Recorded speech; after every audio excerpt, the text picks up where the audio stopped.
Welcome to Wise Talk. It's time to pull up a chair and join the conversation. Here's your host, Audra Carson.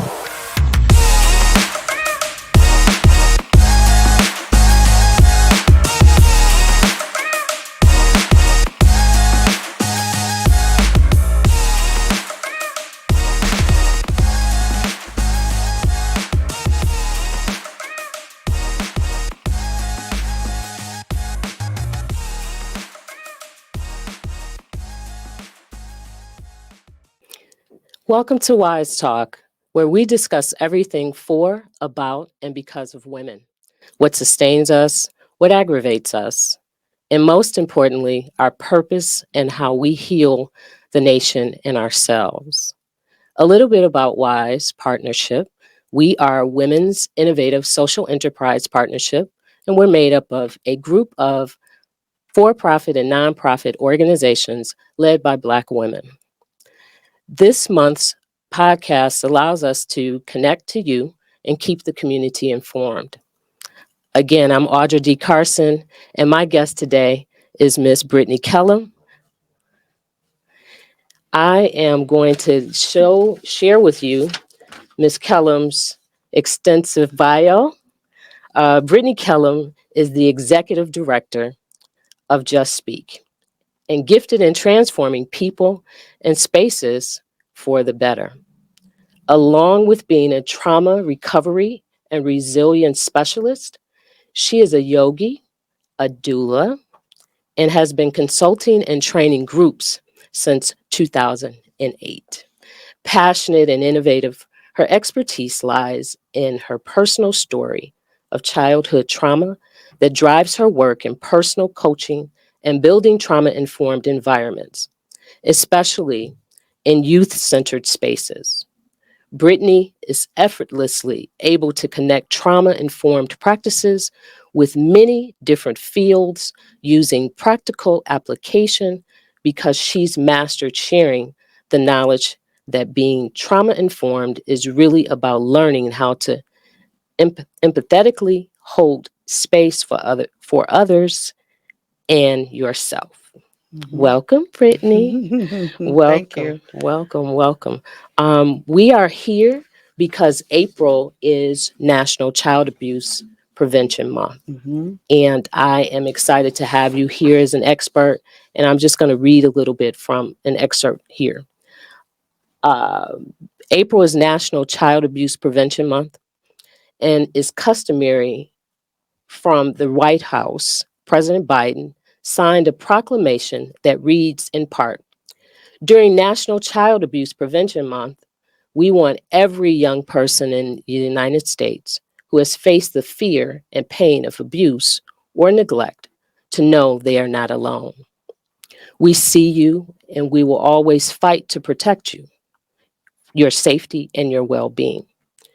We affirm our commitment to listening to children, standing with brave survivors, and reaching out across our communities to support families and to help others in need. So, Brittni, as I stated, your experience and your resume is extensive. I want to share some of your certifications. Oh, sheesh. Okay. With our WISE audience. So, trauma and resilience specialist, mm-hmm. Sexual assault and domestic violence counselor, human trafficking, crisis response, child sexual abuse counselor, yoga teacher, training, 200 hours, Thai yoga massage, sound therapy, and so much more. So Ms. Kellom, let's get into it. Okay. I want to have a conversation. I consider myself one of your community aunties, so I'm excited for you to be here with Wise Talk. Well, come on, TT. Okay. So let's start with this first question, okay? All right. So based on your bio and what this month represents, it's obvious why you're here. But let's start from the beginning. You founded Just Speak when you were just 17. Mhm. Why? So for 4 years, I was sexually abused by my biological father. And just to put a name to that type of abuse, it's called incest. And I say that because with all of my extracurricular activities, the Mm-hmm. relationships, close relationships that I had with adults, Mm-hmm. having a spiritual foundation in the church, and with all of my intellect, going to great schools, loving to learn, just, I mean, not because it's me, but I was a gregarious and I was a great soul, still am. So, but Indeed. never heard the word incest. Mm-hmm. I think maybe I saw references to it in the Bible, right? Mm-hmm. So it Mm-hmm. seems very like archaic, Mm-hmm. and let alone is that something that a term that folks are using when we're talking about children. So for 4 years, I endured horrific abuse, Mm. and I didn't tell my mother, who was my closest friend, still is.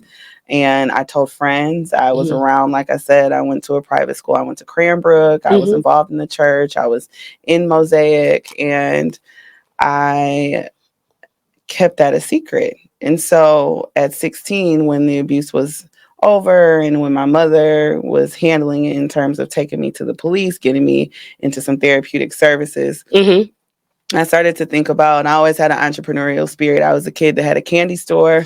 Really? Yes, I had a candy store, pickles, 5 cents, Twizzlers. I had some of everything. Now, was I Really? always at that candy store? Maybe not. I may have been biking down the street, took breaks. Right. I was a interesting candy store manager. But um, I say all that to say, with having that entrepreneurial spirit and also getting it honestly, my mother is community minded. Mm-hmm. My grandparents were too. My, a nurse, always doing something in the community, Mm-hmm. and having an uncanny interest in psychology and behavior from a very young age. I was like, man, like, why did this happen to me? Why did it happen, period? And I can't be the only person. And I started to think about, children keep secrets, and they keep all kind of secrets. Mm-hmm. And secrets are very special things to young people, especially when we talk about social groups. Mm-hmm. So when my mother, among the other things that I mentioned, when she asked me like how I wanted to handle this experience, Mm-hmm. I wanted to start an organization. And when she asked me, well, what are you going to call it? I said, Just Speak. So at 16, I started the nonprofit Just Speak, and it became a 501c3 at that age. Wow. And that was because of my experience and knowing that I was not the only one in Mm-hmm. this ecosystem of humans and stories to be heard and to tell that endured something like that. And if that happened to me with all of that privilege, even being a Black child in the inner city, which is traumatic, no matter what your privileges are, I knew that there were going to be other young people that would have that same experience but with less resources. And so I was obsessed with this idea of seeing children no matter what and not waiting for the if but the when, Mm-hmm. and figuring out that we can't stop perpetrators. But I knew that, if I was in all these learning environments, it must be that we have to teach children the appropriate ways to cope with things happening. Mm-hmm. Mm-hmm. So, Brittni, just backtracking a little bit as Yes. far as statistics, like Right. what are the statistics, 2022, 2023, as it relates to child sexual abuse? Yeah, so they say 1 in 4 girls are sexually abused before the age of 16, and 1 in 6 boys. But Mm-hmm. truthfully, we know statistics are heavily underreported. And when we Mm-hmm. think about statistics for young people, we know that it has to be children. I'm sorry, adults reporting, because children can't just walk in and Mm-hmm. make these reports. So it is actually greater. We're actually looking at about 1 in 3 for girls and 1 in 4 for boys. Mm-hmm. And that's if there are reports of the abuse in their first place. Okay. And 90% of children will experience some level of trauma before the age of 18. Oh my gosh. Yeah. Wow. Wow. So, Brittni, as it relates to when we talk about demographic, Mm-hmm. are those statistics pretty um, straight across the board when you talk about race? Is it about the same as far as? So, of course, we know because of systems of oppression and racism and discrimination Mm-hmm. that, and our country's wicked relationship with people of color, and that's such an umbrella term. So specifically with Black folks, Black Mm-hmm. people, that statistic is going to be even greater because first we have to address that Black people are marginalized. Mm-hmm. We don't always have the same access, resource, and even cultural mores and Mm-hmm. ideas of what it looks like to engage with law enforcement, social work systems, child welfare systems. So those statistics are higher Mm-hmm. for young people of color. Mm-hmm. We are highly overrepresented when we talk about statistics of child sexual abuse and human trafficking, Black women and Black girls. Wow. Yeah. Wow. Wow. Wow. Wow. Wow. Okay. Into the second question, hmm what are three major things that contributed to you being here today instead of remaining a victim? So, God first. In this season of my life, I'm probably talking about, I always believed in God, but I probably am talking about God out loud more than I ever have. Mm-hmm. And then I also believe that God sends people, right? Mm-hmm. And gives you a little innate wisdom, like some natural resilience. And Mm-hmm. unfortunately, things can happen to either improve that or shatter that in Mm-hmm. some ways. But I think primarily, as I mentioned, the fact that I was running track, I was in dance, I was doing things from an early age that involved my body. So I Mm-hmm. experienced winning. I experienced this idea of mind body connection Mm-hmm. no matter what, specifically against the time period where I was experiencing abuse. Mm-hmm. So it was this dichotomy. Like here I was, at the hands of my father having a horrible experience, but Mm-hmm. then I would go to school and I would be learning languages and I was in art and photography and I was digging my hands literally into things where I could have this instant gratification of Mm-hmm. excelling and achievement. Mm-hmm. And more than that, I knew that my body was more than the abuse that I was Mm-hmm. experiencing. So when I think about why I'm here today, it's definitely the prayers of my grandmother and community aunties Mm-hmm. before we even know that things are going to happen to young people. But it was that foundation of coping and resilience. And I kind of don't like the word resilience. I like Mm-hmm. anti-fragility Mm-hmm. better. Mm-hmm. I'd rather a package being sent to my house say anti-fragile than resilience because that Mm-hmm. means you could take a little beating. Right. I don't like that. Right. So um my sensory experiences and then I think as I grew older in my 20s, I remember really having this awakening where I figured out, man, you really have to work for happiness. Like you'll have happy times and you'll have Mm-hmm. those deep belly laughs and you'll fall in love and all these other great things and friends will, make you happy. But Mm-hmm. like by yourself, it's just you. And so you have to work constantly to find the root in the center of what brings you joy Yeah. that has nothing to do with money. And I Right. think those things together Mm-hmm. are a big part of why I am the way I am and Mm-hmm. physically why I'm able to show up spaces in a way that people don't expect survivors to normally show up, and we're always surviving something too. So Mm-hmm.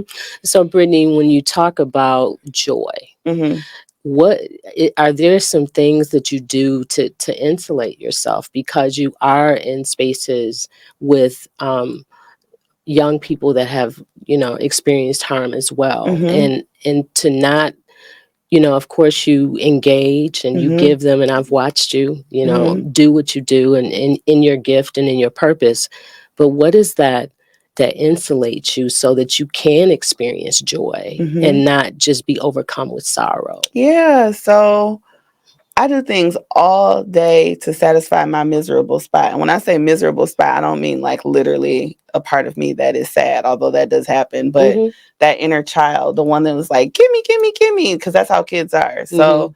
I play music all throughout the day because I Mhm. love music. And you have great taste in music.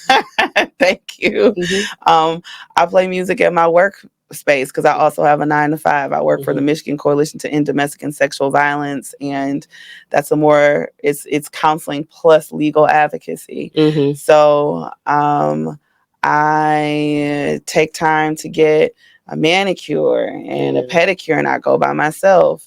I take time to go outside for walks, no matter what the weather is, whether it's rain, cold outside. I journal. I say my prayers. I talk to God. I ask God what He wants me to do to serve Him, which is a different thing than asking. Not that we can't ask people and God things. However, when we think about, we flip it and think about what we could give to the world, give to the day, it makes us search for the joy. It makes us search for the service. And that does take a certain level of awareness, but it brings us outside of ourselves. So that insulation comes from me working at it and being willing to try things and say, okay, that didn't work today. Maybe I need something else. And then I also will say that it's a calling. Indeed. Like I knew early on that I wanted to be a doctor. That's what I thought. I was going to be a neurosurgeon. I wrote Alexis Kennedy. You cannot tell me that I was not going to operate on somebody's brain, child. And then I got heavily into psychology. But I'll say all that, like, it's not a normal thing. Right. And I say that because everybody has that moment where they kind of figure out that is what they're gifted to do. But it's a calling because there's nothing that I would rather do. And I have this ability to listen and pour into others and give, but also know that that person is giving something to me. And so in that way, I'm a little detached because I know that I'm only a part of a person's journey, only a part of the arc of change. So if I'm doing what I'm supposed to do and I'm responsive to where that person is, then I don't get bogged down. Okay. Yeah. Okay. Wonderful. So follow up.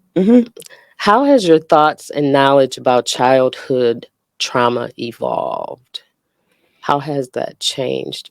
Just Speak. Yeah, so I'll say that when Just Speak first started, especially since I was 16, right? Yeah. Like I was talking in pulpits and doing lock-ins and sharing a lot of my personal story, which is fine. I still talk about my personal story, but I wanted it to be more than doing, take back the nights and rallies, because so often that's where we see survivors.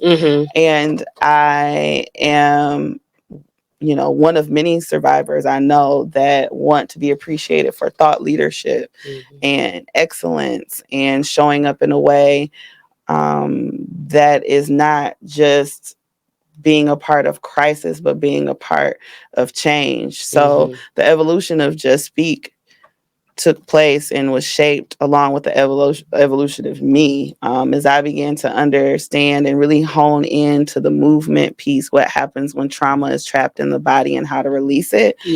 Then curriculum started to develop, right? Like how really am I going to teach young people and also adults? We work alongside of adults. We provide training for educators. We talk to parents because there's no such thing as just talking to kids without talking to the adult bodies. And it's also placing that shared responsibility where it belongs. I started to develop coping skills. How am I going to break down different emotions and talk to young people about that? Why is it that we're just reactive when something happens and all of a sudden you have to either go to a residential facility or you have to go get evaluated by somebody or you go to therapy, and all those things are necessary and okay at given points. But then why can't we share some of those modalities and techniques out in the open and make them fun and accessible? Because kids don't develop that higher level critical thinking until 25 anyway. So if you're talking them to death and saying, stop running, I thought I told you to stop running, why do you feel this way? They don't have answers. What they can do is draw. What they can do is sing songs and create rhythms, and they can explore mindful movement. They can learn breathing. They can literally learn and develop their own mental health first aid kit and develop mental health hygiene in a way that is more protective and restorative, as opposed to this is what you do when something happens. And in that way, healing becomes a collective thing. It's not a secret. You get kids that are interacting with each other and sharing these things, and then they're getting the psychoeducation. They're talking about trauma and stress in the body. So that's where the pace started to head, from doing individual speeches and knowing that I had something that was different. I didn't want to just have a mentorship program. It's not just a dance program. Mm-hmm. Oh, we're not just working with kids and doing things that look like yoga. Is so much more. Mm-hmm. And I wanted to be different than a lot of childhood development youth programs that are existing. Not to say that any of them are bad, but I Mm-hmm. just think that just because it's truly something special. Oh, indeed. Yeah. Indeed. And just kind of with dealing with healing myself Mm-hmm. from grief, Mm-hmm. and being someone who was teased about being a crybaby. Mm-hmm. I taught myself not to cry, Oh and man. just recently allowed myself to let tears flow, through the guidance of my reverend, my sister, my mother, Reverend Shahira. Yeah. She shared her journey with holding back tears and what it did to Mm-hmm. her body. Mm-hmm. And, that really, really impacted me because she shared her story and it Yeah. put her in the hospital, right? Yes. And so, watching you do what you do, Mm-hmm. I tell you, I'm proud of your work and how you do your work. And it Mm-hmm. truly is your calling. Yeah. And so allowing young people, right, to have their own toolkit, right, to go to when Yeah. it becomes too much. Mm-hmm. That is magical, right? It's it's a gift and a whisper from God, Mm-hmm. to be able to allow young people and teach them how to do that. So more power to you. Oh, I Yeah. appreciate it. No, Yeah. you can't. Life is too short and too long at the same time. Kids Mhm. are kids for that amount of time. Mhm. And then you have such a large amount of time where they're adults Mhm. and are supposed to have it figured out, which is a lie. Right. So no, they got to be able to play and Mhm. develop the skills to constantly like hammer away at life and feel that they can change their circumstances, especially for little black bodies, Mhm. because we're so external. Mhm. Our communities tend to think that things happen to us and Right. we are not able to change them. So Mhm. why not? Our program starts at 3 at telling you little preschoolers that you have the ability to be whatever you want to. And if something doesn't work out, you can rewrite that. Mhm. You write your own narrative. Nobody else writes that for you. Right. Yeah. Amazing. Absolutely amazing. Okay, so we're moving along. So question number 4, Brittni. Okay. You work with adult survivors Yes. of trauma as well as young children in your Mhm. job as a trauma specialist. Inevitably, you experience the adverse effects of childhood trauma that your MOVE program works to address. Please describe what happens when childhood trauma is unaddressed. And we've kind Mm, of touched on that a little bit, but yeah, yeah. just Ooh, it is like a sore in your soul that might mm, start off as like a little paper cut, and then as life happens, because it will, mm-hmm, that thing gets bigger and bigger and bigger and metastasize. mm-hmm, Sometimes, especially when you mention people being hospitalized, like sickness will set in mm-hmm, and it almost becomes bigger than the person. mm, um, and that's to me the transition of when childhood trauma just kind of sits there mm-hmm, in a person, and it gets pushed down, and it gets neglected mm-hmm, and is not addressed totally. mm-hmm, So you'll see folks that have problem expressing emotion. You'll see tarnished or strained relationships, whether that's a friendship or something romantic. mm-hmm, You'll see people that are higher achievers, right? And able to do everything, but then don't feel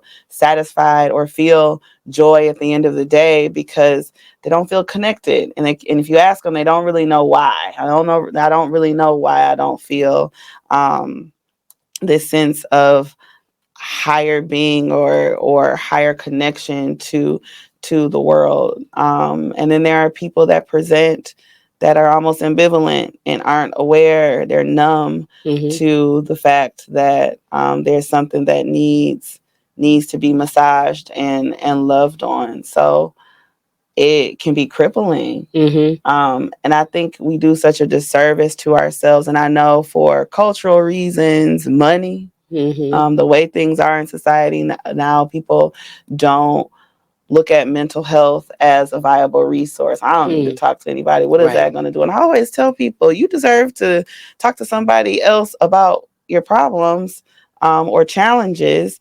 And it's really about this exercise of your brain hearing you work through something out loud. And then it brings that situation to your mind, body, attention, that there's something that needs to be worked on. Yeah. Because the brain wants to do it anyway. That's literally the body's alarm system. Something happens, the alarm Mm-hmm. goes off, and it'll keep going off until you address it because it's trying to fix it. So Mm-hmm. I think that we all deserve to have some sort of exercise, some sort of person where we can talk about things in a safe space, Mm-hmm. outside of the confines and stigmas that have a lot to do with trauma and mental health. Mm-hmm. So, to the point, Brittni, of in our community, in the Black Mm-hmm. community, mental health and talking about mental health and, the stigma Mm-hmm. around that, in your work and with you working with specifically with the young ladies, Mm-hmm. what is it like with dealing with the extended family, right? Mm-hmm. The parent, the grandparent, the Mm-hmm. father, or whatever. What have you gotten pushback? My daughter doesn't need that. Mm-hmm. Why are you here? Or has it worked out where, because of how the young ladies come to you and just Mm-hmm. speak, Mm-hmm. is it a different kind of dynamic between that family and you? I don't get pushback Mm-hmm. really. Mm-hmm. So some of the behaviors are reminiscent of whatever the intergenerational trauma is, and that is the resistance that I experience. But Mm-hmm. because I have designed Just Speak in the way that it is, kind of Mm-hmm. this open door, it does not say that you have to experience trauma to be in the program. It Mm-hmm. is also a free program. It Mm-hmm. is also a program that uses movement, so it's palpable. Mm-hmm. We're not sitting in a circle and all sharing traumatic experiences, because as I've said, children don't have the language to do that yet. Now I build their emotional vocabulary, and their um, soon come will be a group that is specifically for called Heal, Mm-hmm. children that have experienced sexual trauma. Mm-hmm. But I think because there is an accessibility in the way that I've designed Just Speak, I don't have parents that are like, what are you doing with my child? Quite the opposite. Some of my Mm-hmm. babies I've had since the 6th grade, and now they're about to graduate. And there's this extreme gratitude, though some of the parents, I've seen maybe one or two times, or some of them I rarely get to see. There's this thank you. I know when so and so is with Miss Kellom, they don't have to worry. Mm-hmm. Miss Kellom, my kids will say it's like a second home. She don't play, but but I'm a mom, I'm an auntie, I'm a Mm-hmm. coach, I'm a place where they can explore what safety feels like, and I let them play with that. I let them sometimes have an attitude and they don't want to talk to me. They don't want to tell me what's going on, because that's always natural. I don't force them. Mm-hmm. And what always happens, Miss Kellum, let me tell you what happened. Right. Can I try it again? And I think that space of errorless learning is something that we all deserve. It's something that our psyche needs. And when I think of what you asked me earlier about adults, I can always tell when that's missing, when they have been in a space where they weren't allowed to make a mistake, or Mm-hmm. whatever that means, because making a mistake is learning, but they weren't allowed to explore. Right. So no, I haven't had any grandparents or great grandparents or parents knocking down my door, Mm-hmm. um, being upset with the work. I Mm-hmm. haven't. It's always been fun for us all. Yeah. We've had moments for sure, because inevitably, like I said, the young people do have trauma. We uncover that when we're doing the different exercises and activities, when we're doing dance for some of the young people that are actually in the dance intensive, and it requires that rigor. It requires them to do something over again. It requires for them to learn a new skill. All of that bubbles up for the surface. So that's why I don't believe in, first aid. Tell me everything that's going on because it's going to come out. I'm going to see it. Right. Right. Yeah. One point you brought up the overachiever. Mm-hmm. And that overachiever having some history of some type of trauma, right? Yeah. And so, can you go a little deeper with that? So, overachiever, somebody who just has to do, and be the Yeah. best. I mean, I'm an overachiever to some to some level. I want to excel, but I think when we see folks that are obsessed with the perfection piece, The perfectionist. and can't let go of the process, Mm-hmm. or don't see that it's even a process. They're thinking about the outcome. Mm-hmm. They wanna live in the details. They want to carefully monitor how it's going to turn out, Mm-hmm. and then how that happens is attached with achievement and success. Mm-hmm. I think that paints a rocky road for that type of individual, just Mm-hmm. because life is so much more messier than that, and it does not care what you achieved. And I Right. tell people all the time, it doesn't. Right. Doesn't care about that resume. That's why I was like, Right. oh sheesh, okay, yeah, Look. those are things that I've done, Mm-hmm. but maybe I won't do those things someday. So I think that flexibility Mm-hmm. is key, because so oftentimes we attach ourselves to what we're able to do. Right. And when we can't do that thing anymore, we're deflated and defeated and depressed. Mm-hmm. And we don't know what to do. There's a complete loss of self, and Mm-hmm. then we start rethinking the world. Right. So um, I would encourage people that find themselves like that to, sit in the field and blow bubbles. Mm-hmm. Mm-hmm. Do something that has nothing to do with what you think the plan is. Right. Think about what you would do if you couldn't do that thing. Mm-hmm.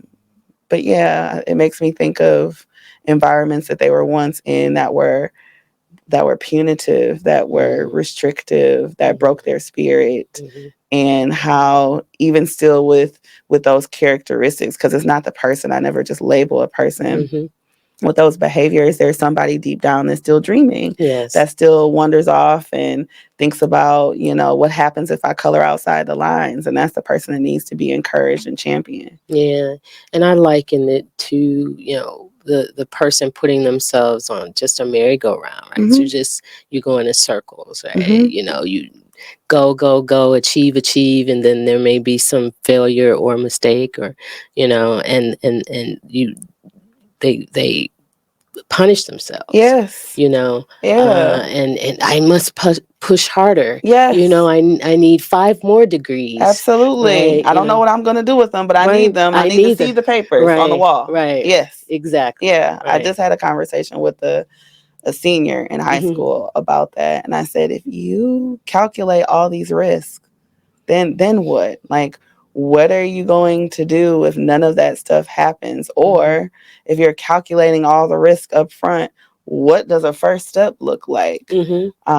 So yeah, we have to give ourselves permission to feel. And I also want to be empathetic, because it sucks, right? When we think about trauma, when we think about conflict, I always give this kind of horrible example, but I've tested out on my clients and they kind of they like it. It's like looking out your window and it's that person who walks the dog and takes a poop and never picks it up. Ooh. Like that. Yeah. You're like, aren't you gonna pick that up? And then they do it again. Right. And again.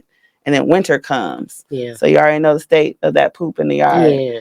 And then at one point you either have to decide to be, I'm gonna keep being angry, but manage the circumstance yourself and get dirty. And so I say that to say that it's not people's fault when harm is caused to them. Like, that is literally the definition of trauma. But at some point you have to get in the driver's seat and make some sort of change yourself. And we know that trauma itself, whatever that specific event experience, or it could be multiple. It could be compounded and complex. Um, the hard part, we know that's horrible, but the hard part is the perpetrator of that harm. And it doesn't have to be as serious as sexual abuse, incest, rape, all that stuff, human trafficking. The hard part is when the person has to do the work themselves, when the perpetrator is gone and that vibration, that residual effect is still there. And that's what starts to build the behaviors when the person then is traumatizing themselves. They're taking on those abuser values and restricting their environment and doing the things that they were taught and they witnessed, to almost make their nervous system more comfortable, but it's just you're really just throwing it out of whack, to be honest. Wow. Miss Kellom. Yes. Your education. So where you went to high school where? Cranbrook. And you graduated from what university? But before that, I was a Bates kid. You were a Bates kid? Yes. Okay. Detroit Public Schools. Yes. Raised me. Yes. Okay. I still, DPS. yes. And I know people are like, no, but it's middle school and high school. I don't care. I went to Burton first. I went to preschool on Wyoming in Puritan. And then after high school, I went to Pitzer College, and then I went to University of Michigan. Okay. And then one day in the future, I'll be a PhDer. I'll be Dr. Kellom. Dr. Kellom. Yes. Yes. Okay. Okay. I feel that all in my soul. Me too. I feel in my shunda. I hope that is exactly. I know that will happen. But yeah, I didn't I didn't do medical school. And sometimes I even think like, man, is that what? But no, the money and the debt. But also I know that the work that I'm doing with trauma now and that I intend to do can't get answered in medical school. It's something that you have to either have a job that directly facilitates that. You have to have the direct service experience. You could do social work, but then you still have to do other stuff to learn the trauma piece. So I know confidently in faith that I'm on the right road because I've always been in the right spaces at the right time.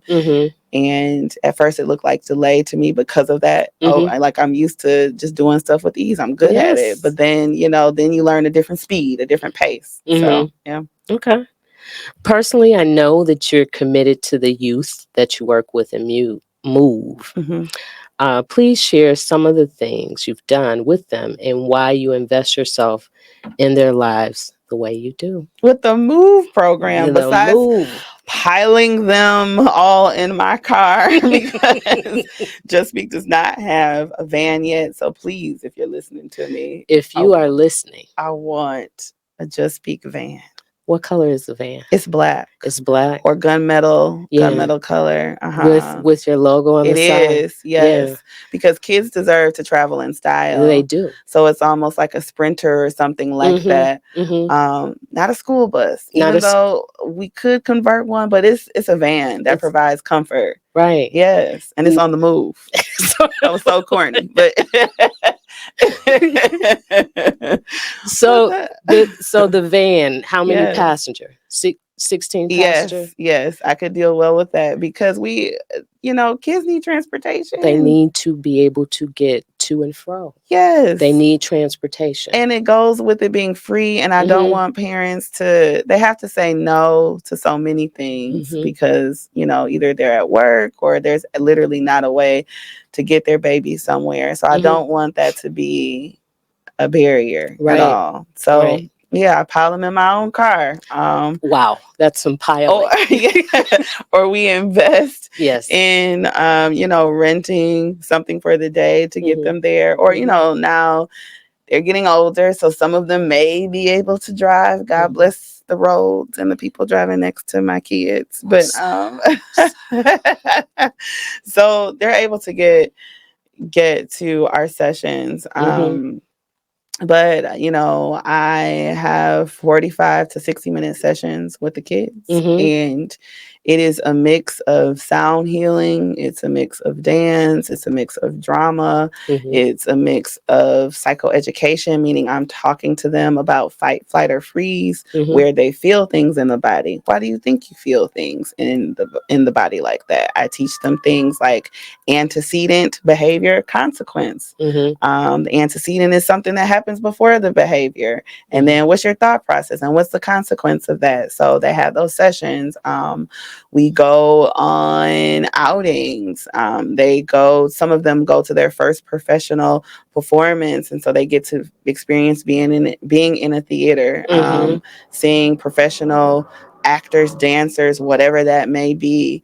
They get the camaraderie of being with others, because that's important for young people, especially in the tablet social media generation. Having that human connection and engagement, research shows, is a therapeutic solution for trauma and stress. So they get to know all those things. They build their emotional vocabulary, because I'm saying, and it's age appropriate. The groups are age appropriate. So that means for younger folks, no, they're not hearing the word incest. They might hear things like healthy play, safe touch. They might be getting the body awareness. So the vocabulary is specific and palpable to the group that I'm talking to. Right. And they get all that stuff, and they get to ask me questions. The older children get to ask me questions about my experience. No, they don't hear every detail, but they hear an adult that is facilitating their learning and that is older than them talk about the experience, so that if unfortunately something happens to them or a friend, they have some language, they have a reference point for that. And most importantly, they get to have fun, a lot of fun. Yeah. You're going to have fun in the middle of it. You have to. Yes. Move is a lot of fun. And the kids say it, and that's what matters, because kids are hard to please nowadays. They're gone are the days where they're having snow fights and playing with boxes and making up things. No, they want instant gratification, and it's high level. They want luxury fun. So the fact that they come to move and they say they're having a good time, that matters a lot to me. It's special. Yeah. I'm happy to make them proud in that way. Yeah, wonderful. And so when we talk about immersive, you guys went to Van Gogh? Did you go to the immersive They experience? went to the DIA Van Gogh. That was especially requested by one of the participants. I thought about the immersive exhibit. She said, no, I want to go to a museum. And it just so happened that Van Gogh was there. I said, well, the DIA is a special place. We are one of few museums in history that has some of the original painting. So we went and did that, and they had a lot of time, they had a lot of fun. Yeah. And it was requested. She requested it. Okay. Yeah. So Brittni, you mentioned sound therapy. Yes. Okay. So for the listener, the wise listener that's starting to learn, from this conversation, what is sound therapy? It's so many things. It's that song that you turn on the car that makes you snap your fingers and just come out of yourself. That has that beat that drives you. Yeah. So I always start there. We are all attracted to certain sounds, to certain rhythms, to certain beats. And particularly with my kids, I introduce them, which also has like a visual stimulation, to sound bowls. Yes. Because some of them have never seen that. And so music, sound works on frequencies. And they have to be tuned, just like the show that we're on right now. Our voices have a certain cadence. So I introduce them to certain frequencies. And when I say certain, just figuring out what frequencies they enjoy, and listening and paying attention to where they feel that sound, and also what sounds annoy them. What sounds might they lean more into, and figuring out why. Does a high pitched sound or a more elevated sound make you feel chaotic? Does it make you feel triggered in some way? And doing that safely, because some sounds are not enjoyable. But then talking about tolerance. So sound healing is a way to bathe your ears, bathe your nervous system, in a way that can mend it, that can settle it down, that can soothe it, And eventually, if you do that, coupled with some other things, it can't just work just by itself. You can start to really feel some physical differences from that. Yeah. And just sharing a little anecdote. Someone picked me up for my birthday and one year, and took me to a lovely dinner. Right, it was just absolutely exquisite, and to end the night, took me on a drive, and the music, the sound, healed me of everything that was going on in my mind, body, and soul. And so, yeah, to that point, music does a beautiful thing. Even the sound of the wind. I was having a conversation with somebody, and we were talking about the difference between biking outside versus inside, and people don't realize, like, you don't have to be like, oh, nature is so great, I love it all the time, but stepping out and hearing and experiencing and listening to the way that the outside sounds. What does it sound like for your feet to go through grass? What does it sound like for the wind to blow through trees? Connecting with that, letting that feeling, because it's all a sensory experience, letting the feeling of the wind brush against your face. Life will try to get you together if you let it. There are some natural things here, but we're just so busy sometimes. So yeah, and I'm guilty of trying to enjoy life too much. I'm a time optimist. I always think I have more time than I have. So yeah. So next question.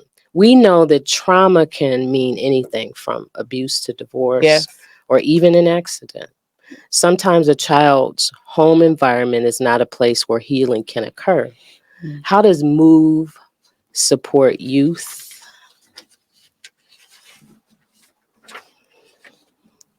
who are in traumatic situations?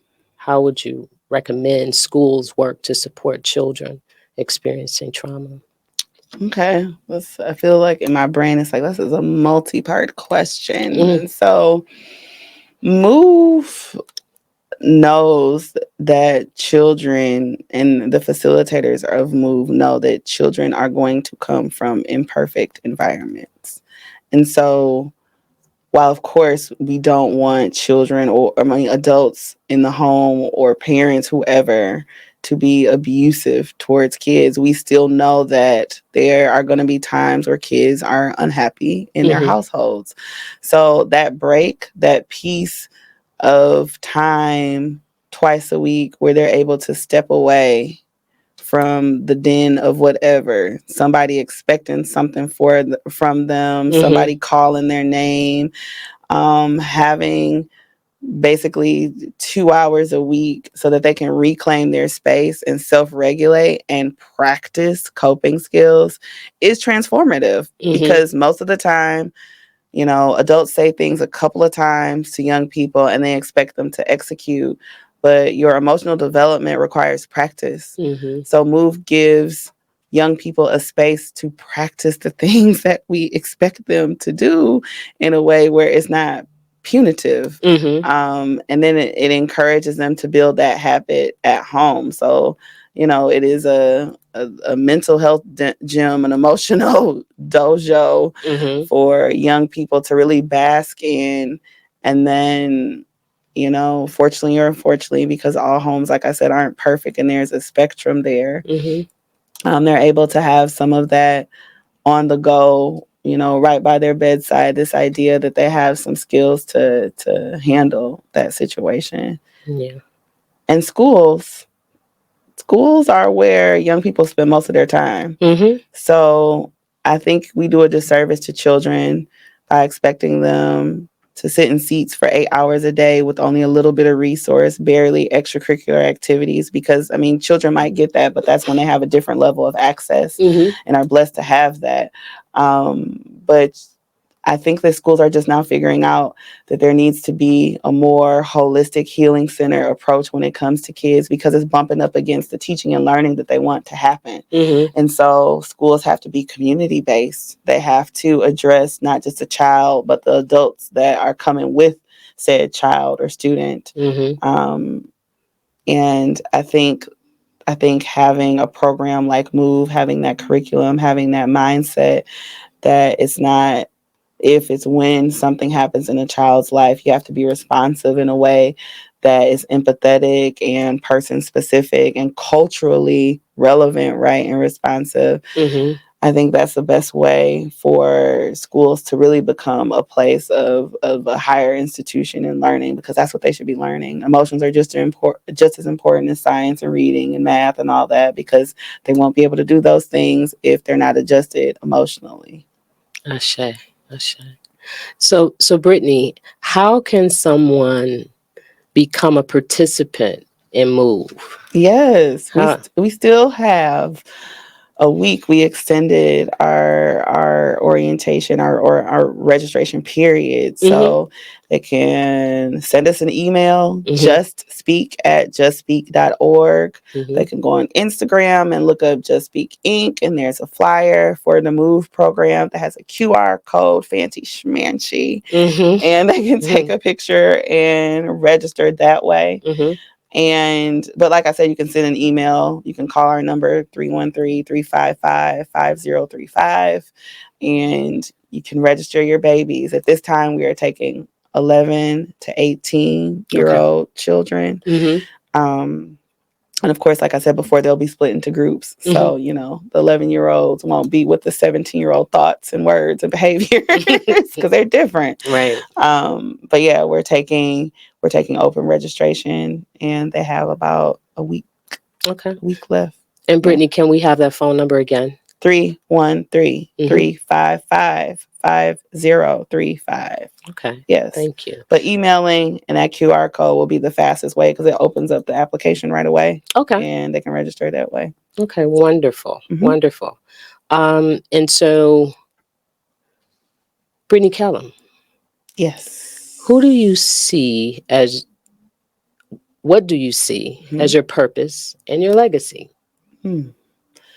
My purpose is to create healing centered pods all across the world, really Yeah. teaching people how to hold space for others, starting with young people, but rolling into how adults are able to care for themselves. But again, it's focused on the young people. I Mm-hmm. know that I'm a healer, I'm a listener, I'm a thinker, I'm creative, and so that multi-prong approach that I was gifted with Mm-hmm. is meant to be seen in a variety of different spaces.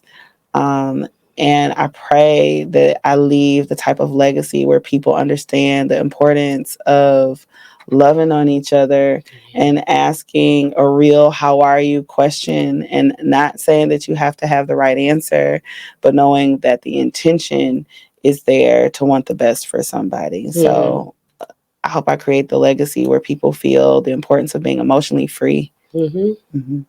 Wonderful. A pod. What does that pod look like? If I walk up to a move or a Just Speak pod, what does it look like? So I meant pod in the metaphorical sense. Okay. However,